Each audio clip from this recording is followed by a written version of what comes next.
ہماری مسجدوں میں کوئی سیٹ اپ نہیں ہے خواتین کے لیے. ایون جن مساجد میں جمعہ وغیرہ میں کچھ انتظام بھی ہو جاتا ہے وہاں پر بھی باقاعدہ بچیوں کی تربیت کا باقاعدہ کوئی انتظام نہیں ہے. لے دے کے آئی جمعہ میں آئی جمعہ پڑھ کے چلی گئی. اللہ کے نبی صلی اللہ علیہ وسلم نے جو سیٹ اپ بنایا تھا دعوت کا اس میں خواتین کے لیے تھا کہ نہیں انتظام؟ باقاعدہ اللہ کے نبی صلی اللہ علیہ وسلم ہفتے میں ایک دن اللہ کے نبی نے خاص کیا تھا خواتین میں درس دینے کے لیے. خواتین نے درخواست کی تھی کہ مرد حضرات تو ہر نماز کے بعد کچھ نہ کچھ دین سیکھ لیتے, ہمارے پاس دین سیکھنے کا کوئی موقع نہیں, تو اللہ کے نبی ہفتے میں ایک دن خواتین کو الگ سے درس دیتے تھے.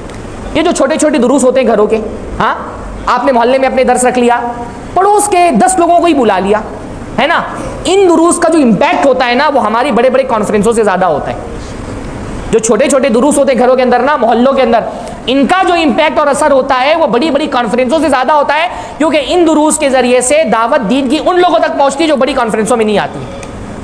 خواتین مجھ کو سن رہی ہیں, میں آپ سے گزارش کروں گا, آپ کا گھر ہے, ہمارے محلوں میں ایسا نہیں ہوتا ہے, کوئی بدعتی کام کرنا ہوتا ہے نا تو بہت سارے لوگ کیا کرتے ہیں, محلے کے سارے لوگوں کو دعوت دے کے بدعت کریں, آیت کریمہ کا ورد ہو رہا ہے, ہاں قرآن خوانی ہو رہی تو سب کو بلا لے رہے ہیں. تو دوسرے لوگ اگر اپنی بدعتوں کی طرف بلا سکتے ہیں تو آپ توحید کی دعوت کے لیے کوئی چھوٹا سا درس کسی عالمہ کا رکھ لیں, ہاں, اور اپنے محلے کی خواتین کو بلا لیں. اس میں وہ بچی بھی آئے گی جو کچھ نہیں جانتی, وہ بس تکلفاً پڑوس میں ایک درس ہو رہا ہے چلے جانا ہے, آ جائیں گی. میں نے یہ دیکھا ہے کہ ان گھروں میں جو چھوٹے چھوٹے درس ہوتے ہیں نا ان کا اثر بڑی بڑی کانفرنسوں سے زیادہ ہوتا ہے.